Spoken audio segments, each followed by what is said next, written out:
Karen, are we ready to do this? Let's do it. Right Fucking now.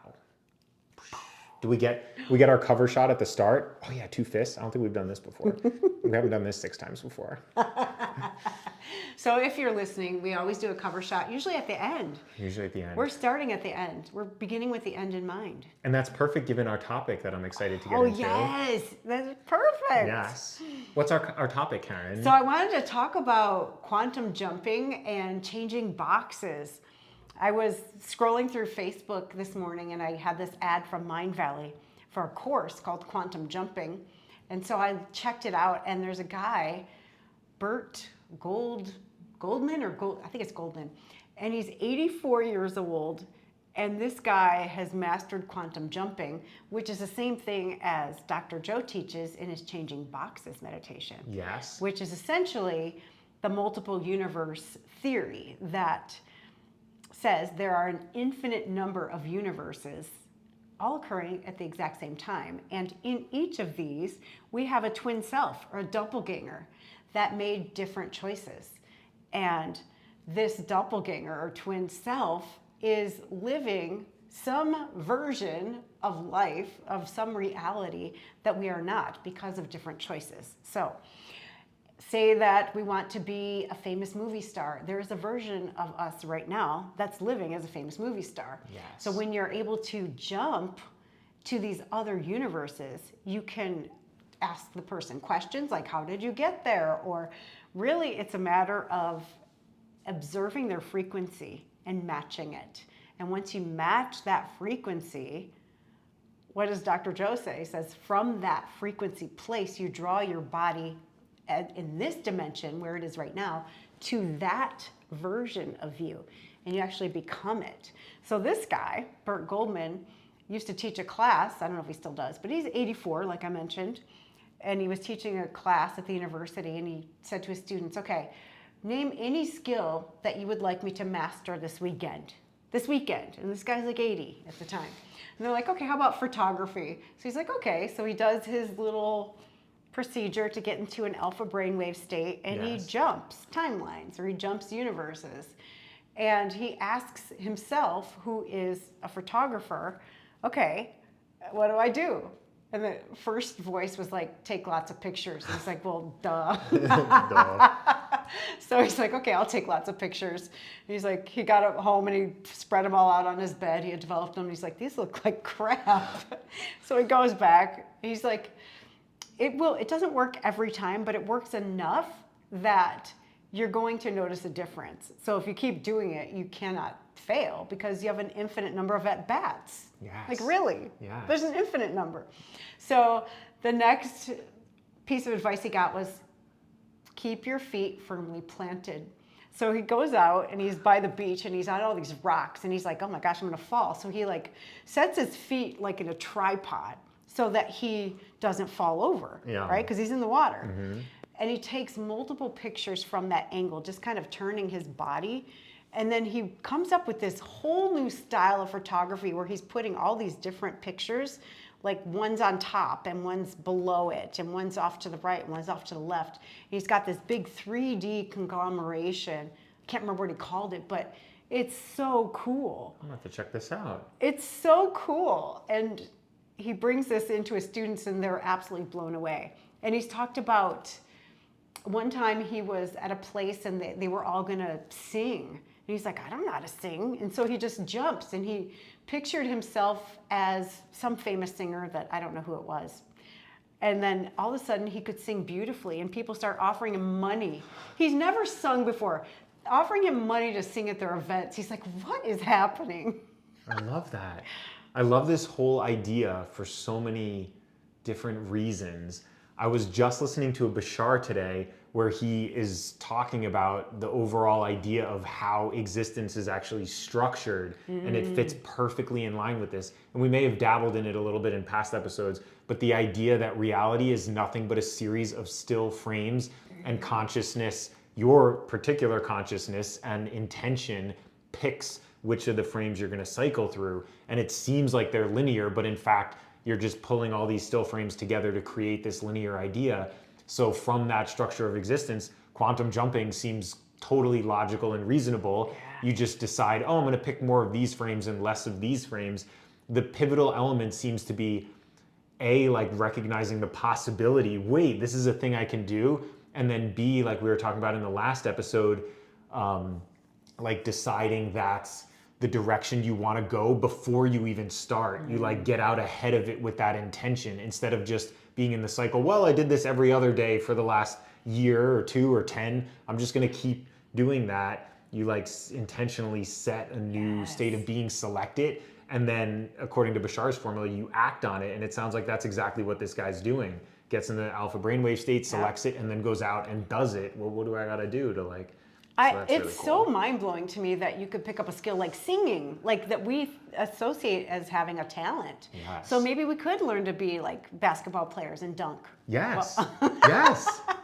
I was listening to a Kanye West interview, and I know people have mixed opinions on him. I don't really know celebrities very much, but it came in my Insta feeds, and he was telling the interviewer's like, you could be a basketball star if you wanted to tomorrow. And he's like, hell yeah, I could be anything I want to be tomorrow. And the interviewer is kind of giving him a hard time, but you could like see in his eyes and in his like voice, he really believed what he was saying. And like, love him or hate him, a lot of these celebrities, you realize they're attracting incredible amounts of abundance. They have incredible skills in whatever they're doing.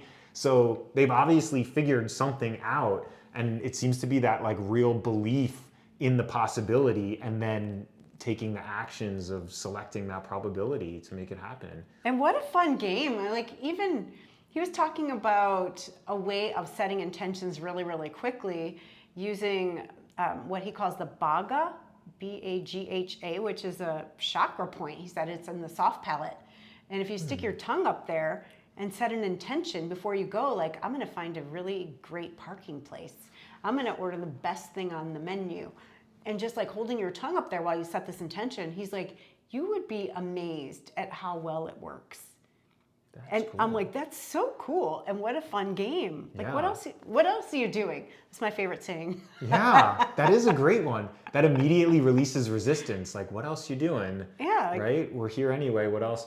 I like those examples you just gave. Like, I'm ordering this at the restaurant or something, like small intentions. Yes. Abraham talks a ton about, she uses the phrase segment intending or sometimes pre-paving.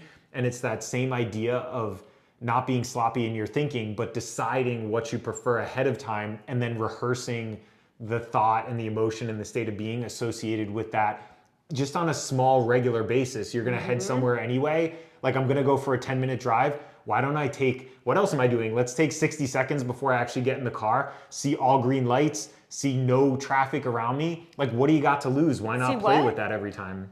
What did I just say? You said no. Oh, damn it, Karen. Master, you right there. See clear wide roads. open spaces. Yes. And the only people in cars are hot women. Totally. You know? Or for me, hot guys. That was such a gift to me, Karen. Thank you. You're welcome. You're welcome. I mean, I don't mind hot women. I'd like to look at them. But, Totes. But that's all I would like to do. That's honest. I'm feeling excited to pick up what Dr. Joe presents in the Changing Boxes description. He notes the idea. So you wake up in the morning and you decide, I got to go to the bathroom. So you place your awareness on the bathroom, you go to the bathroom. Then you're like, I'd love some coffee. So you place your awareness on the coffee maker and your body follows your intention to the coffee maker.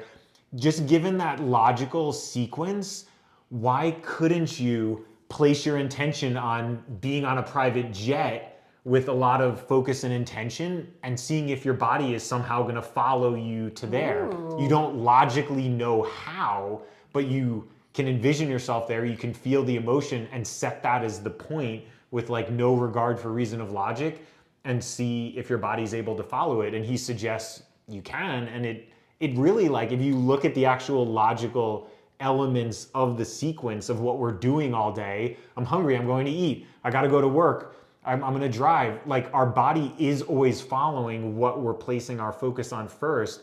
So why would you not play around with fucking going to the moon on a $12 million check onto this or that and seeing if your body's able to follow you there? What about the moon for me? I'd rather go to the Caribbean or Costa Rica or something. Would you go to the moon if you could, if they were offering like commercial space flights? Really? I would not. I mean, there's a lot of other places I'd rather go. than the moon. Like the moon is not exciting to me. I like to look at it from here. I think it's Yeah. beautiful. I have no desire to be on it. Do you? I almost placed a deposit for a space flight for some company they're still developing this stuff, but you could put, it was like a couple $1,000 initial deposit they're probably using to funding to give you like priority access to actually register. So I came pretty close. I would love to go to orbit, or even better, the moon, just to see what it's like. What the fuck? I could show you the moon right now. Oh. Mastery. I'm always here for you, John. I appreciate that. Yeah. I feel so seen by you. All the people in my life are so good to me. They like see me and they allow me and they actually like feed me little treats. I see myself as a puppy all day. Oh, and I yes. feel like you're giving me little treats. I feel like you're so cute. Have a little bone. Wag my tail. Have a little bone, John. Oh. Oh. Or a big bone. Which reminds me of my favorite park in Kentucky. The Big Bone Park. Big Bone Lick. Really? I swear to you, there is a park called Big Bone Lick Park. You know we're going to go on Google and find it. Maybe it's shaped like a big bone. I have no Or a big idea. tongue. But, you know, it's very memorable. Yes. Some Now what stuff- do you say to that? Stuff probably goes down there. So Anywho, I like our reflective mirror behind us because it symbolizes changing boxes and the idea that reality is a mirror. all the things, like all the different realities, all the different possible dimensions. You can't really see it, but if I were to stand up, can you see me in a lot of them? Or Yeah. not? At least from the angle I'm looking at. And I can see like the back of my shirt and stuff. Yes. They're all like different angles. This was a really cool piece. It's very cool. And that's what Dr. Joe talks about. You know, if you go to Lululemon and you look at yourself in the mirror and you go out, you go out in the hall and look, you see like a bunch of you, like tons of versions of you. And that's how he talks about changing boxes, meditations. And which version are you going to choose to step into? Yes. So what are you going to play with? I think it's really fun to play with different things. Yes. Lately, initially when I first discovered the whole idea of the law of attraction, or whatever you call it, law of, there's another great phrase I was getting into lately, law of assumption, which is kind of the same thing. You decide, I am this, I'm assuming the role of photographer or whatever, and draw it towards you. I've been very excited lately with the idea of simply trying to change myself and my own personality structure rather than the items of like a private jet or money or this or that. Being like, how cool of a guy can I actually be in terms of what I like consider coolness? How like casual, relaxed, friendly, funny, happy, like all the elements that I see my ideal self as, how well can I actually execute and embody that all day and stay aware of it and like embody that personality structure more than calling other stuff towards me. So a lot of my meditations are seeing myself in like the emotional state of being where I'm going through life. I guess I do this, just As a kind of puppy? relaxed and breezy. As a Yeah, as a puppy puppy. self. Because I was going back to re-listening to a bunch of Dr. Joe's, and he's like, nothing changes until you do. And Bashar's idea too, every version of Earth exists in that still frame concept we discussed before, that structure, but he's like, you simply change yourself and that shifts your consciousness to a picture frame that reflects that state of being that you've chosen for yourself first. So it was really bringing it back to me and embodying that personality idea. It's a great focus because, we've discussed this a zillion times, but there's nothing outside of us anyway. Deep, Every Karen. single thing is a reflection of us. So if we're trying to change something outside of us, we're starting in the wrong place. You can do it by changing yourself first, right? Yeah. So when you change, what you experience changes. And then also, I say, having the intention of what you want to experience. So looking, like asking your subconscious mind, like, show me how the world is abundant and show me how I'm a part of everything, how there is no separation. Oops, I said no. How we're all one, how we're all unified. I didn't even give you the chance to jump on so me. masterful. That's amazing. We got to be a master at something. Yes. Yeah. Yes. So I just think it's really fascinating. And it's incredible when you set that intention, when you go out into the world, how the experience that you have will be completely different. Yes. It's not the old program, because without knowing it, for many years, I was thinking that the world was unfair, that people were all selfish and out for themselves. And that is what I experienced. I experienced people cutting me off. I experienced people disregarding me, or, like cutting in front of me in line and things like that. Like, now it could happen, but I don't see it. Yeah. I believe that the world is good and people are good and friendly, and like the people in Walgreens that will dance, if I be that, if I be the joy. And I like to say that I be. A bee. Yeah, it's a great way to phrase it. Because it's all about being. Who are you going to be when you go out into the world, and what frequency will you embody? For me, fun. I'm always fun. Pretty much. Pretty much. I mean, not to toot my own horn. It's just one of my values. And so I don't just have fun, I be fun. You do. You always bring your best self. Absolutely. You raise the vibe by showing up as best as you can, which is huge. Well, enlightening things, because I totally believe our spirits are playful. Yes. And that the ego is serious. So if I catch myself being serious, I just stand up and run across my house, and then my dog chases me. I love that. And then we giggle. She giggles too. In my mind, she does. Totally. I love that.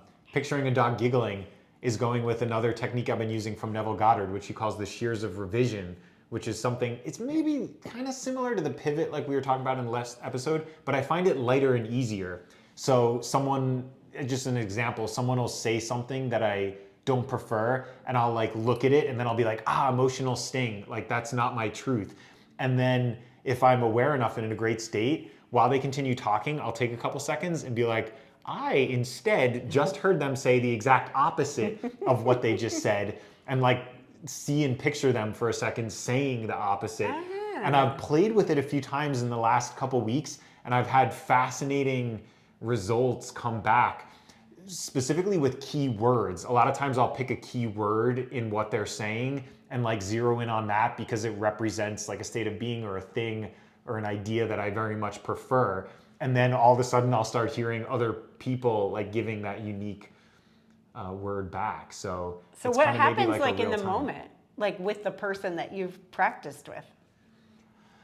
Good question. Generally, nothing happens in that moment. And at first, I tried there it is, another keyword. Good I job. practiced, thanks Karen. I practiced maybe a year ago when I first heard this technique of Neville Goddard, and I would do the shears of revision in real time and then wait a couple seconds and be like, oh, nothing happens. They're still continuing to speak. And I'd get disappointed. And then, as Bashar says, disappointing is disappointing yourself from being the creator of your own reality. You're disappointing yourself to victim status. So now I'm playing with it in the idea of realizing I don't need the mirror of reality to reflect it back in real time or ever. Yeah. I'm satisfied and happy enough with the idea that I reheard it the way I prefer and just letting it go. And I've been seeing anywhere from like 6 hours to 2 or 3 days is when all the things start coming back as like a time lag. And I've been like, this is getting really fascinating. People like, I'm trying to think of the best example. A lot of them were like very personal, but can you generalize them or no? People were like coming back with terms, with the exact term and the idea, but in a whole new context. Like Dr. Joe says, there's the unknown, which you can't expect or like really know how it's going to play out, because that's literally the definition of the unknown. Yeah. So like a whole new circumstance that I would never expect myself to be in with that person, they would then reflect that back. And I'll have a moment where I'm like, whoa, how did we like get here? Now they're reflecting this back, but in a way I never would have anticipated. Oh, that's really cool. So yeah. And I was even, a bunch of my friends are into this same thing like you and I are. Yeah. So I started, when I was hanging out with a friend a bunch, she would say something I like didn't prefer, and I'd go, and I'd do my little scissor. I was just doing this as a symbol to be like, I'm sheer revisioning what you're saying right now. And they're like, the stupid or whatever. And but then something would change. 2 or 3 days later, I get the reflection back. So yeah. You did it like in front of her? Yeah, like straight up in front of her to be like, she's like, what are you doing? Oh, the shears of revision. And then got into a little conversation about it. So did she do it to you? Not as blatantly as I did. Probably because she realized resistance is persistence or insistence. Yes. Indifference is truly the ultimate state of release. Yeah, but not So, if you're pretending to be indifferent and inside you're like yes, steaming, that is huge. right? That is huge. Like, oh, I'm above it all, motherfucker. Yeah, exactly. Yeah, karma's a bitch, dude. Like, that's only fucking me. That's not doing anything to you. That's honest. That's like Abraham's idea. You just stick, if you're sticking a smiley face over an empty gas gauge and you know you're doing it, you're not doing anything. You're Right. resisting but if you can truly just be like, that's fine. Or like, even better, really embrace a vision of them saying the opposite thing. Yes. Snip, snip, snip. Snip, snip, snip. I love that. That's really funny. Yeah. I love that you did it in real time. Yes. Because that is also, it's so authentic and it's very courageous because you could be received in a lot of different ways. Are you tossing me a little bone? Well, yeah, that's, I mean, think about it. Yeah. Like, would the you 5 years ago have been brave enough to do that? Thanks, in Karen. the midst of a Yeah. conversation? Like, I don't prefer that. Snip, snip, snip. Yeah. And it was more, I realized the like resistance within it. So I would frame it in like a positive light and being Yeah. like, I know what I've already decided. Carry on. Like, Yeah. yeah. And like owning that decision Yeah. that things are going to go as I prefer them to. And it's from a creator perspective again. It's not victim. It's like you choosing your own reality and your own view of reality. Yeah. It's you being 100% responsible. I love it. I think it's amazing. I started looking at lawyers or some positions like CEOs who are very bold and assertive and seeing people in the world and recognizing a lot of times people are people who are in positions where they're really embodying a bold and assertive personality in addition to being a bold and assertive position and realizing all the amazing things they do call forth. And then observing only as a reflection to myself sometimes, like you're saying, if you're faking it, people who are attempting to be bold and assertive but aren't like truly owning it, they're like, it's a good practice and play into it, but then you realize the results don't really come. But if you can hop to the box, hop Yes. to the perspective, to the being of truly being bold and truly acting on it, it's phenomenal to see the results that actually do come back. And a couple major reflections where you're like, shit, how did this just happen? You get like the goosebumps and you're like, oh my God, like, oh my God, I'm God. Oh my God, everyone's God. We can all be or do or have anything we want. I love that as a practice too, like jumping into the version of you that has 100% faith and a knowing that everything always works out for you, or that whatever it is, but like that 100% knowing place where you're not people pleasing, you're not second guessing, you are just in it and owning it all. Yeah. That's amazing. I love, you just use the term faith, right? Yeah. I was hearing a Bashar I was listening to, which I love because it helps reframe the structure of existence and the structure of what I'm doing so well. He says, all of you never lack faith or never lack trust. You all have 100% trust. The question is what you're placing the 100% trust in. And he defines doubt as the emotional feedback of 100% trust in a future or a circumstance you don't prefer. Yep. But the paradox in that is it's the 100% trust you have and that you're giving towards something you don't prefer, which is the doubt itself. And if you didn't have 100% trust in something you didn't prefer, you wouldn't have that doubt.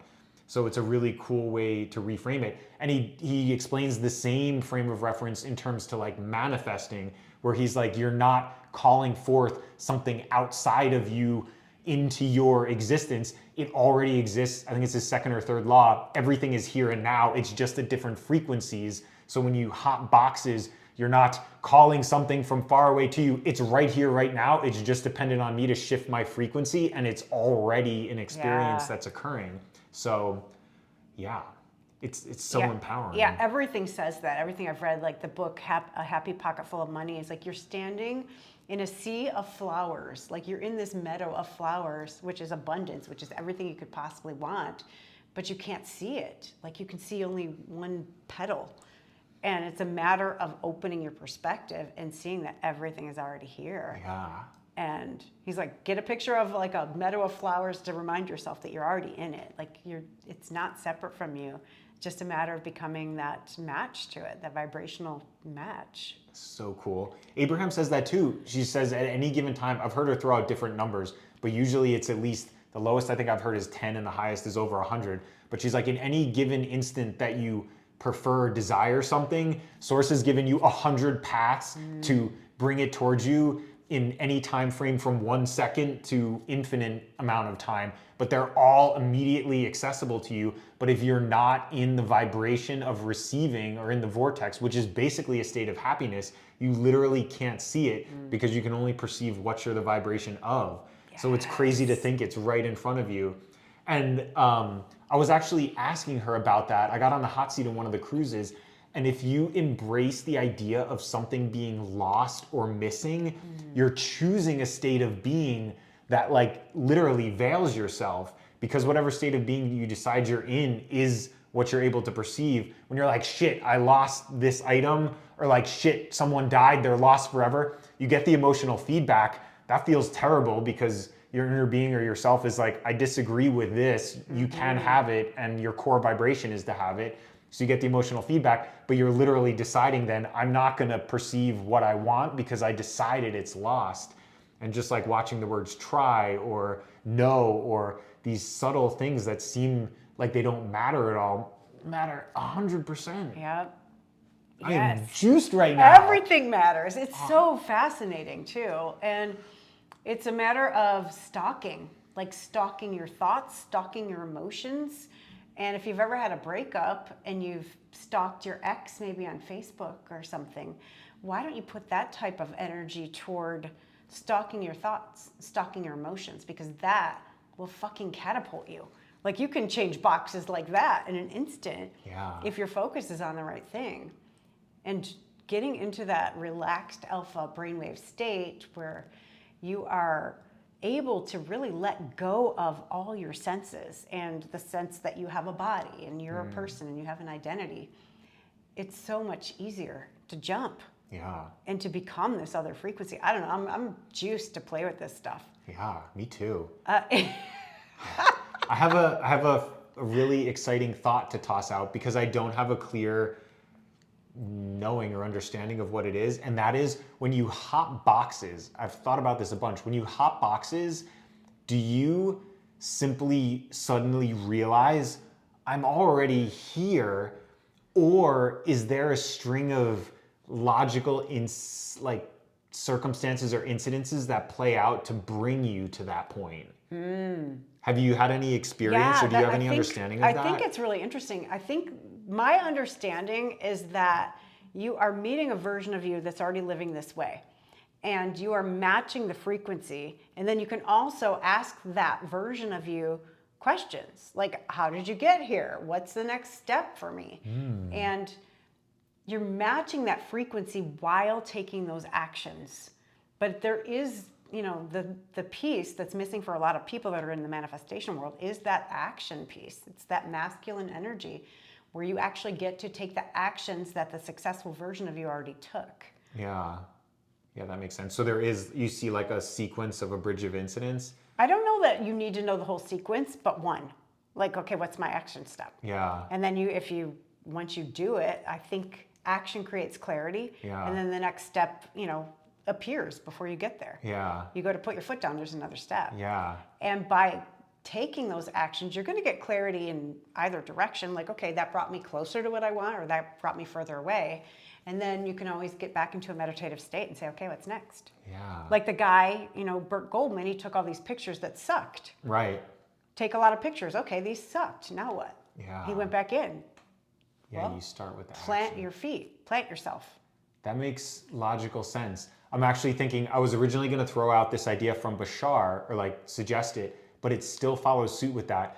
He talks about traveling between stars or between space systems that are distances that humanity could never cover, even at the speed of light. And he says they're in a different dimension, like the fourth or fifth dimension, whatever you describe it, not the third dimension, third dimensional logic says to go from here to here, you have to step on every point in between. He says we use a different logic, which is we're simply here and then we're simply there because we recognize location is an element of vibration. Right. It's not actual physical distance that needs to be covered. So then I was going to say from that perspective, no action's needed. But you know what? It still is, because you're still, it's like how big of a hop you're going to take with the action or with the bridge of incidents, instead of being like thinking this is going to take 3 steps. What's my next step, my next step, my next step? You could be like, what's my final step? I'm going to take one action, and that one action might hop it instead of 3 or 10 or 100.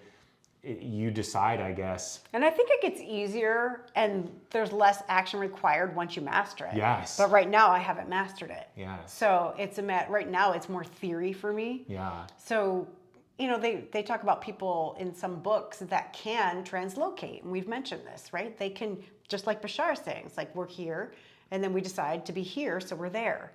But they have faith that that's possible. We haven't done it yet. Yes. So for me, that would be like a big stretch that Yeah. I don't know. Yeah. It's cool though that someone showed you the possibility, and I always go back to inspiration. That's what real inspiration is for me. All truths are true. For me, real inspiration is someone giving me an idea that I never conceived of before as an exciting possibility. Right. So the first person who suggests that idea, hey, you could like hop from A to B or be in 2 places at once. You're like, the fuck? Like, but then if you sit with it and want to embrace it instead of simply denying it or saying that's nonsense, which is a total valid truth, you can say that's nonsense and then never experience it. But I'm so excited to be like, wait, what would happen if I said that is true and then embrace it? Yeah. And then what other possibilities? It becomes a game of like, how many things are possible? And then ultimately we're going to decide or realize we're completely unlimited potential of anything. Yes. So maybe this weekend I'll become a professional opera singer, because I always wanted to as a little girl. Yes. I'll bring a glass next week to hold out in front of you and go, oh, and then explode the glass. I'm totally going to need to YouTube that. I think it's a real thing, right? Of course, if I can dream it, it is a real thing. Yeah, people used to do that stuff. Yeah. Remember, you probably don't remember the cassette tapes. Is it real or is it Memorex? And they would play the tape and shatter the glass just by the tape. Yeah, I think that was like just in long my time earliest ago. memories. I remember the guy who sits in the chair. I think it was like Maxwell or something. He was like sitting in the chair and his like hair. the lamp and the hair all blowing back. What a cool idea. Man, we've come so far. That's a great example of possibility. Like the technology of audio recordings. Initially, everything had to be physical, and then someone's like, wait, could we have non-physical music? That's crazy. And to imagine think like about. in 1900, they'd be like, the fuck are you talking about? Playing music out of thin air? But that's literally what we're doing. No, All it's these not even streaming attached. All musics? this Bluetooth and Yeah. And even it's coming cloud. from the cloud. Like on the Yes. phone, this device can pull music out of thin air. It literally can. Oh, I'm juiced. It's so true. This was a great episode because I felt the ramp up with Yes. you. And Totally. this is my ultimate co-creation here, like ramping up together with that focal point, setting that intention. Yes, and committing to playing. So what are you playing with? Tell us, comment. Let us know what you're playing with and how it goes, because the more people that are playing the same game, the higher the frequency of the entire planet and the quicker it gets there. Yeah, that's beautiful. Or we talked about this in another episode, finding other people who are playing the same game as you. When you realize all truths are true and there's infinite games going on, it's so fucking satisfying to find other people who are actually playing the same game. And I see that element of being authentically me and spending my time, that's not the right term, appreciating my time with things I like to do and with people I like, draws more people who are playing the same game towards me rather than doing what I should do, keeping all the people playing different games together, which just kind of jumbles it around, right? So, and then by me leaving the game of people who are playing other games, they can now fill the space with someone else who's playing that same game as them. So it's a whole new perspective on reality. So much fun. I'm excited. Me too, Karen. I can't wait to play. Pleasure. Well, I always play. We already did an outro, so we don't even need to do it. Oh, that's right. We started with it. We started with the end. You're so great, Karen, in remembering. Aw. I've been placing so much awareness on the present moment and like not validating the past when it comes up that I literally forgot we did that at the start of the episode. So I very much appreciate. Plus, it was that. very uncharacteristic for us to do it. It was. But thank you so much for watching and listening. I hope that you are inspired to play and create. Let's jump. Yes. Yes. When should we jump, John? Right Fucking. now. Yeah. Are we doing another outro? Boom. Bye, everybody. Bye.